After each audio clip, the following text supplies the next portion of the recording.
It started like any other segment on The View: smug questions, performative outrage, and a guest they thought they could corner for soundbites and applause. But what happened next? They didn't see it coming. Coleman Hughes, calm, focused, unshakable, walked straight into the lion's den and dropped a truth bomb so sharp, it sliced right through the studio tension. Question, because you write that the anti-racism movement, there are a couple of people, I don't even know who they are, maybe you know Robin DiAngelo. Robin DiAngelo, Yeah. Ibram Kendi, for instance. Okay. Well, you say that is just another form of racism, and you even say it has a lot in common with white supremacy. How can you compare those two things? You talk about anti-racism, you're comparing it to white supremacy. Because they both view your race as an extremely significant part of who you are. So white supremacists, they obviously say, we all know what they say, okay? Neo-racists like Robin DiAngelo, they say that to be white is to be ignorant, for example. You could almost hear the producer gasp behind the camera. One host leans in, eyebrows raised, delivering what she thinks is the ultimate trap card. You're comparing anti-racism to white supremacy. The tone, condescending.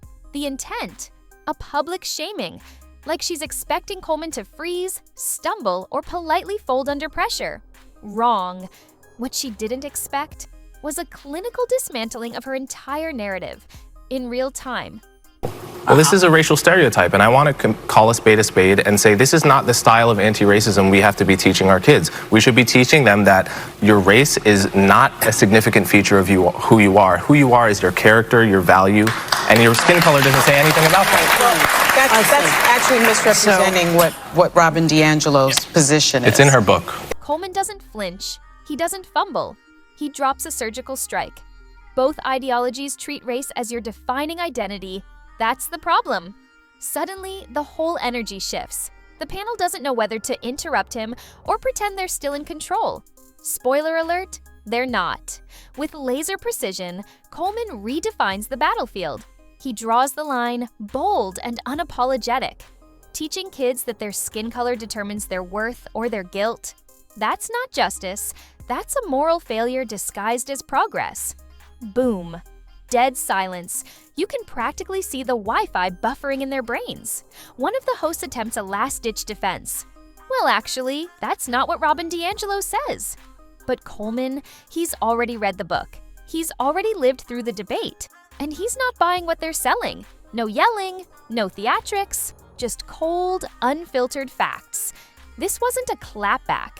This was a clean, intellectual takedown.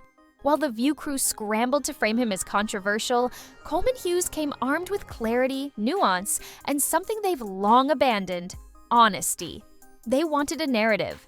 He gave them the mirror. By the end of the segment, the only thing louder than the silence was the sound of 1,000 jaws hitting the floor. Every viewer at home, whispering the same thing: he just ended them. Coleman Hughes didn't raise his voice. He raised the bar. And in an era where outrage is currency and truth is constantly negotiated, this man walked into hostile territory with nothing but principle, and walked out with their dignity in his back pocket. Because when facts walk into the room, feelings have to sit down. So if you're tired of the echo chambers, the fake outrage, the intellectual gymnastics, and you're ready for a new standard, you're in the right place. Hit that subscribe button and join the rebellion. Because over here, we don't tiptoe around the truth. We amplify it. Stay loud, stay sharp, and we'll see you in the next takedown.